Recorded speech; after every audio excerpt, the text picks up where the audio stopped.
Very much, Mr Chair.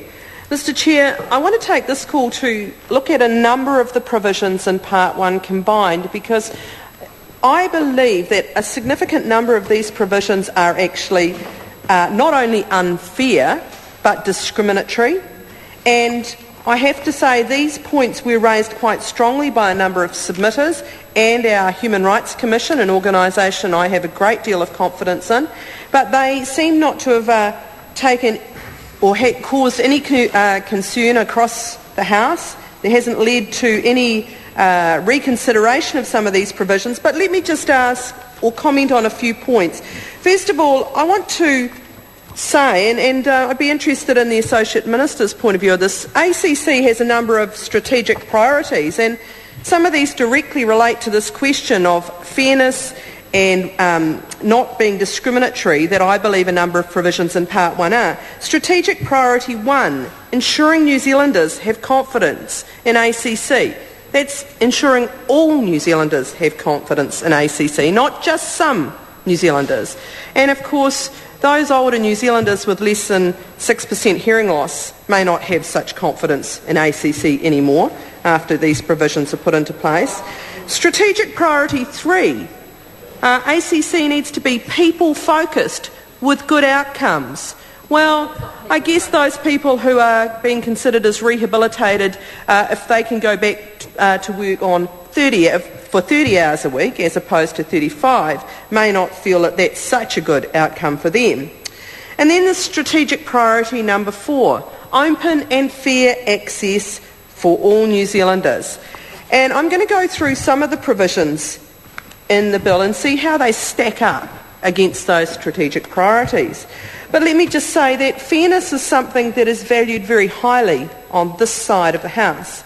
But it doesn't seem to me that inequity and the sort of inequality that some of these provisions in this bill put into place are at all worrying to the government.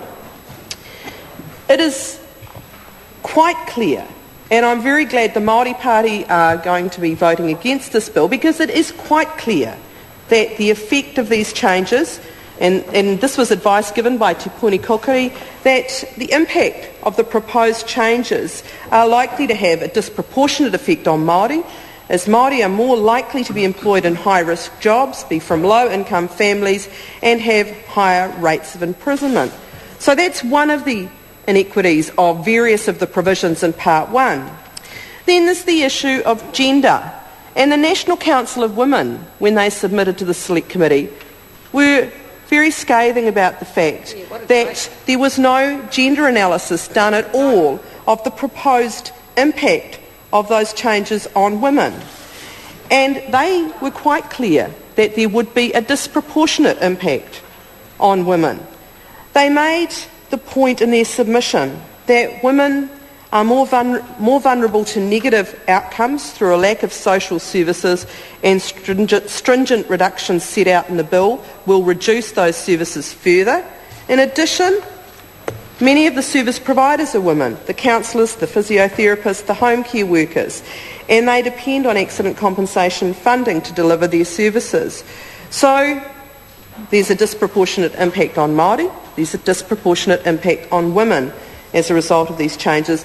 And in my last contribution, I also talked about the impact of the hearing loss threshold on older New Zealanders, because for the reasons I articulated before, the fact that we now are much better at protecting our hearing in the workplace, less younger people will be coming through. It is an issue for people who've already been in the workplace and worked in very noisy industries.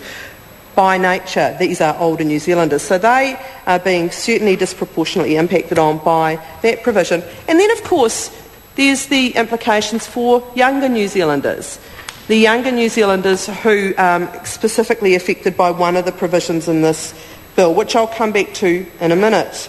So this is something that is very troubling, and I don't know if there are members across the House that took the time, other than perhaps the Select Committee members, to look at the submission of the Human Rights Commission.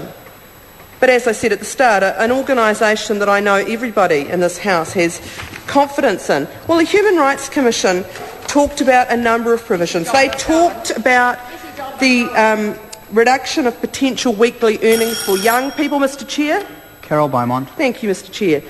Reduction of potential weekly earnings for young people to 80% of the minimum wage. So they talk about the implication of reducing compensation for loss of potential earnings to 80% of the minimum wage in situations where young people under 18 have been incapacitated before they've been able to work or while they're in full-time study that commenced before they turned 18 and continued until they were injured. Now, they go on, having analysed that provision, to say the difficulty is that under the bill, people in this position will continue to receive 80% of the minimum wage for the entire time that they are in receipt of the benefit, as there is no provision for this to increase after a certain time, as is the case, for example, with low-income employees. As the precipitating factor is their age, this appears to be prima facie discrimination. So that was one of the provisions they talked about. They also talked about the reinstating of the former approach to calculating long-term compensation for non-permanent employees. And they noted that the regulatory impact statement admits that the effect of the change proposed in the bill will achieve a levy reduction of $13 million, but it will also reduce weekly compensation for some casual workers. To reduce compensation for seasonal and part-time workers is to effectively penalise one of the more vulnerable groups in society. And I'll just repeat that again, is effectively to penalise one of the more vulnerable groups in society, and one that is in most need of state support through a period of injury and rehabilitation, since they are least likely to have savings to fall back on. In other words, people with hardly any money, working in a precarious sort of arrangement, who don't have savings, who are being disadvantaged by these provisions. And certainly the Commission recommended the retention of the present formula. They also looked at the issue of increasing the threshold for hearing loss, which I've talked about quite a lot tonight, so I won't go back over all of that. But I will note that they said there does not appear to be a percentage measure for any other form of personal injury. Okay, so there does not appear to be a percentage measure for any other form of personal injury.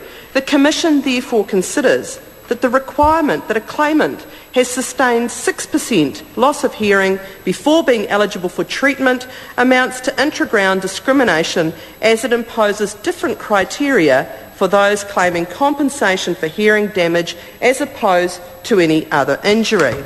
So there we are. There's another example from the Human Rights Commission. They talk also about limiting compensation for self-inflicted injury and suicide. And they say in this provision that they conclude, in fact, that again it results in intra-ground discrimination between mental and physical injury and creates an extra hurdle for people with mental injury. So I would urge members opposite, before it's too late, to, if they haven't already done so, to look at this submission by the Human Rights Commission. They've gone into this in quite a lot of detail. They've looked very closely at these provisions, and they have found a significant number of them to be discriminatory. And I think we are duty-bound in this House to take note of that. And I also think we are duty-bound not to pass legislation that is discriminatory in the manner that they have noted here. So I would urge members opposite to take a look at that submission and to see if there is a chance that we can fix those provisions up. Now, there are a number of other provisions that I'd quite like to talk about tonight. The first of those is around changes to vocational independence. And this is where we're going to substitute 30 hours for 35 hours.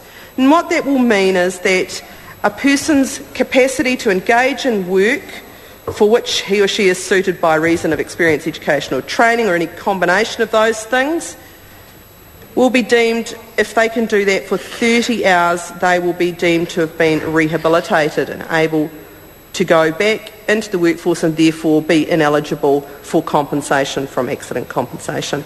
Now, that combined with the provision around no longer having to take into account people's pre-injury earnings is a double whammy.